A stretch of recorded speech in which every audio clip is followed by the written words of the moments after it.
Yaitu yang pertama adalah PT RBT, yang kedua adalah PT SB, yang ketiga PT SIP, yang keempat PT TIN, dan yang kelima PT PIP. Sekalian, pada hari ini Des Koordinasi Pencegahan dan Pemberantasan Korupsi dan Perbaikan Tata Kelola serta Des Koordinasi Penerimaan Devisa Negara telah melaksanakan rapat koordinasi terkait dengan evaluasi dan capaian target dengan leading sektor Bapak Jaksa Agung, bahwa rapor pada kali ini diikuti oleh unsur pemerintah yang terkait dengan Des pencegahan dan pemberantasan korupsi dan penerimaan devisa negara yang terdiri dari Menko Polhukam, kemudian dari Jaksa Agung dan jajaran, kemudian dari unsur Polri, KPK, BPKP, kemudian OJK dan BPK, begitu, Kementerian SDM, Kementerian Komdigi, Kementerian Investasi dan BKPM, Kantor Staf Kepresidenan, Kantor Komunikasi Kepresidenan, dan PPATK. Dari hasil paparan capaian dan evaluasi, kita wajib memberikan apresiasi kepada Jaksa Agung dan jajaran yang telah bekerja keras untuk mewujudkan visi Astacita Butir ke-7 Bapak Presiden Prabowo Subianto, yang salah satunya adalah dalam hal pencegahan dan pemberantasan korupsi, dengan bisa membuat gebrakan sejak Des ini dibentuk pada bulan 10 Oktober dengan hasil yang sangat spektakuler yang nanti akan dipaparkan oleh Jaksa Agung.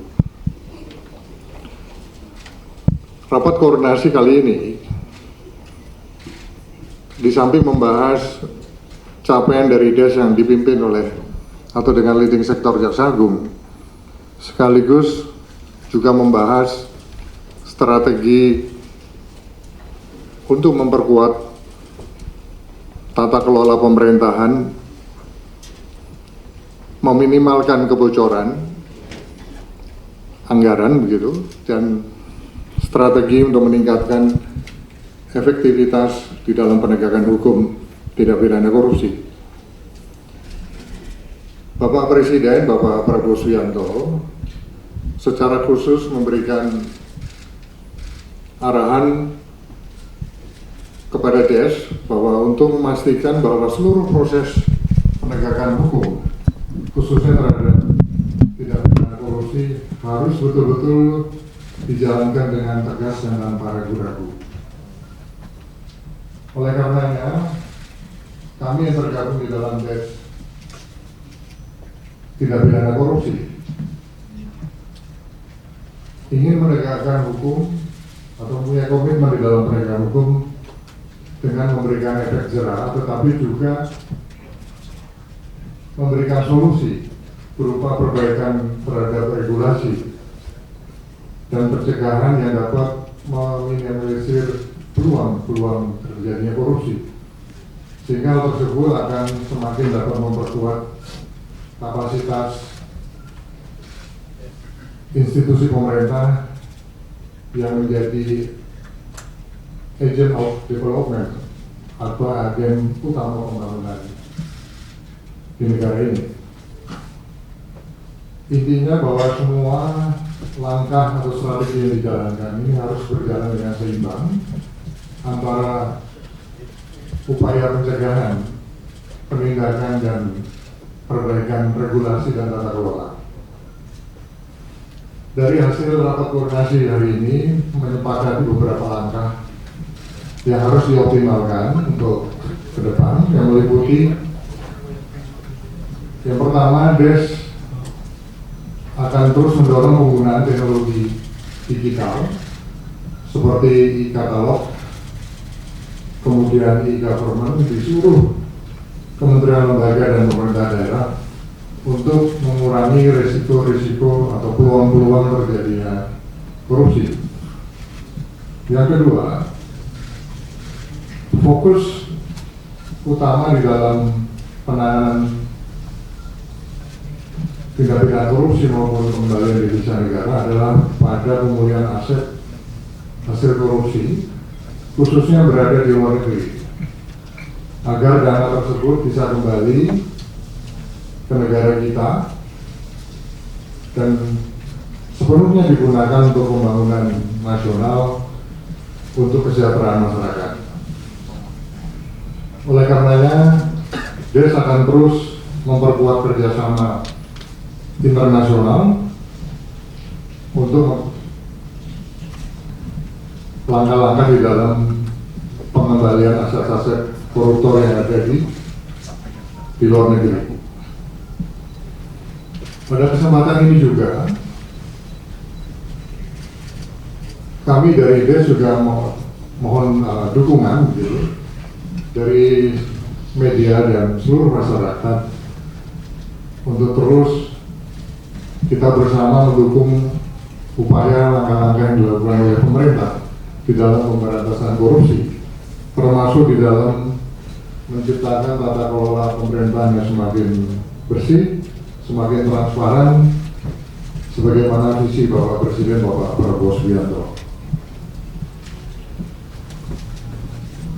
Dari hasil rapor bisa nanti akan dijelaskan secara detail Bapak Jaksagung. Dalam kurun waktu setelah dibentuknya DES sejak bulan 10 hingga saat ini lebih kurang 3 bulan, DES telah berhasil menyelamatkan kerugian negara lebih kurang 6,7 triliun. Sebenarnya tadi akan ditampilkan di sini barang bukti uangnya itu, tapi karena ruang ini setelah diukur tidak cukup.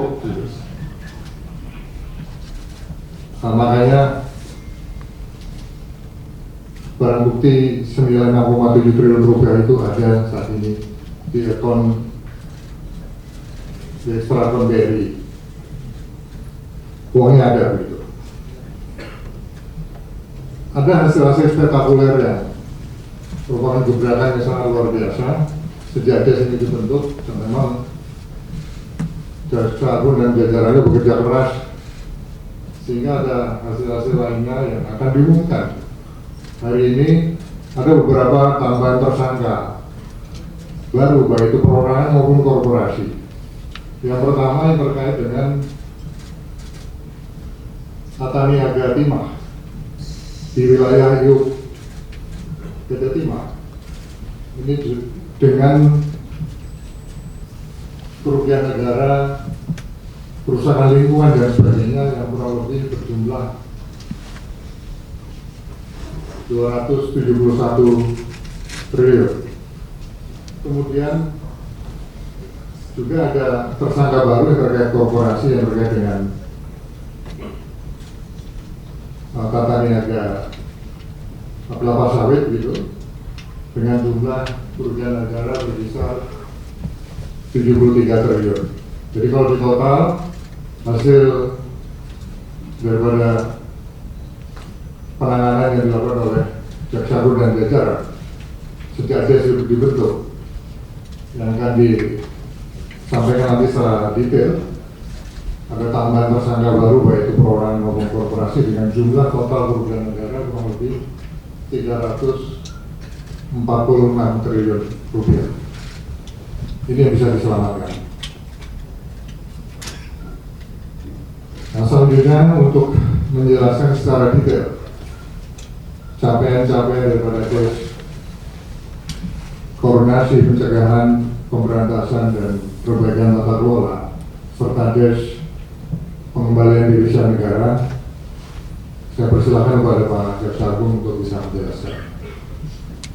Teman sekalian, bahwa sebagaimana yang telah disampaikan oleh Pak Menko bahwa kejaksaan diberikan tanggung jawab sebagai leading sektor terhadap tes koordinasi pencegahan korupsi dan perbaikan tata kelola, serta yang kedua adalah tes koordinasi peningkatan penerimaan devisa. Jadi ada dua yang menjadi leading sektor kami. Kemudian memang secara teknis des-des ini dibentuk dalam rangka untuk men-trigger, mempercepat pelaksanaan program-program prioritas pemerintah dan peningkatan koordinasi antar lembaga. Itu yang mendukung pelaksanaan ini dilaksanakan. Dan untuk teman-teman sebagai info aja, mulai pelaksanaan hasil kinerja, capaian kinerja dimulai dari bulan tanggal 20 Oktober sampai 31 Desember 2024 untuk seluruh Indonesia. Jadi kami memang meminta untuk melakukan percepatan penanganan perkara di seluruh Indonesia. Yang pertama adalah penyidikan periode 20 Oktober sampai 31 Desember adalah 236 perkara penyelidikan. Kemudian untuk penyidikan 331 perkara, penuntutan 356 perkara, upaya hukum 150 perkara, kemudian pelaksanaan eksekusi 327 perkara, sehingga menghasilkan PNBP adalah 199 miliar. Itu dalam periode 20 Oktober sampai Desember. Kemudian penyitaan uang tunai rupiah sebanyak 5,7 triliun. Maka tadi disampaikan apabila barang buktinya disimpan di sini, yang pertama tentu tempat, yang kedua adalah keamanan, karena apabila bank menyerahkan kembali pada kami untuk dipamerkan di sini, mohon maaf diperlihatkan oleh teman-teman, hampir 1 hari harus menghitung ulangnya. Kemudian nanti kita kembalikan lagi, ini kan akan menghitung lagi. Dan ini memang mohon maaf jadi memakan waktu, tapi dana ini ya ada di ekstrakon BNI. Kemudian uang mata uang asingnya yang dikonvensi itu sekitar 920 miliar. Kemudian emas logam yang dikonvensi itu sekitar 84 miliar. Sehingga total yang tadi juga sudah disampaikan oleh Pak Menko adalah sebanyak 6 triliun 722.786.438.726 rupiah. Kemudian di dalam perkara timah ini kan kerugiannya cukup signifikan, tetapi titik kerugian yang paling besar adalah kerusakan lingkungan. Kita bersyukur bahwa kerusakan lingkungan itu dapat dibuktikan oleh jaksa di dalam persidangan. Benar, biasanya adalah sangat sulit untuk menentukan itu. Dan kita bersyukur bahwa kerusakan lingkungan yang selama ini tidak tertanggulangi, ya, insya Allah dana ini apabila nanti bisa kita ambil dan kita sita, bisa digunakan untuk perbaikan lingkungan. Kalau teman-teman misalnya untuk timah, datanglah ke Bangka, lihat dari pesawat di bawah itu, begitu rusaknya lingkungan itu. Itulah insya Allah dengan dana-dana yang ada, apabila nanti dapat bisa dikembalikan, bisa untuk dikembalikan kepada pemerintah untuk perbaikan lingkungan akibat dari pertambangan ini. Dan dalam rangka itu kita menetapkan 5 korporasi perusahaan timah. Ada 5 korporasi yang akan kami jadikan dan hari ini akan diumumkan, ya, perkaranya hari ini diumumkan bahwa perkara ini dalam tahap penyidikan maksudnya, dan tahap penyidikan. Nanti Jampitsus yang akan menyampaikan. Yaitu yang pertama adalah PT RBT, yang kedua adalah PT SB, yang ketiga PT SIP, yang keempat PT TIN, dan yang kelima PT PIP. Tentang kerugiannya nanti mungkin akan diperjelas oleh Pak Jampitsus.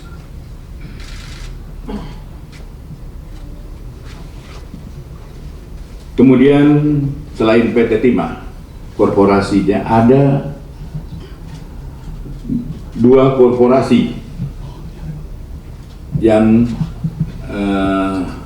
akan jadikan tersangka adalah berupa pencucian uang, tindak pidana pencucian uang. Yang pertama adalah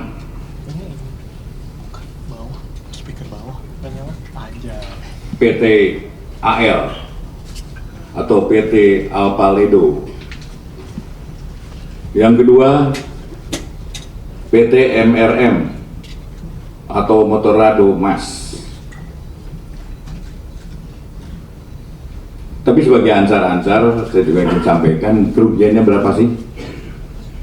Kerugian untuk kerusakan lingkungan untuk PT Timah, PT RBT itu 38,5 T. Kemudian PT SB sekitar 23,6 T. PT SIP 24,3 T. PT TIN 23,6 T. PT PIP adalah 42 T. Kemudian untuk Duta Palma adalah pencucian uang. Ada 2 PT ini. Kita memang perhitungan pastinya nanti sedang dilaksanakan oleh Pak Ateh BPKP. Itu answer-answernya adalah 73 T. Itu yang pencucian uang dari Duta Palma. Kemudian untuk DES,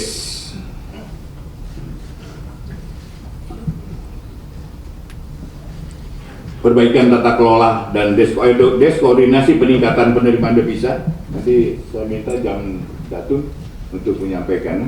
Tetapi untuk sebelum melangkah ke DES yang kedua adalah saya minta Saudara Jampitsus untuk mengumumkan bahwa hari ini ada 7 korporasi yang dijadikan tersangka dan 1 tersangka adalah perorangan. Yang perorangan ini perlu teman-teman tahu, namanya CD, Direktur Utama Aset Pasifik. Siapa dan mengapanya nanti Pak Jampitsus menyampaikan. Silakan.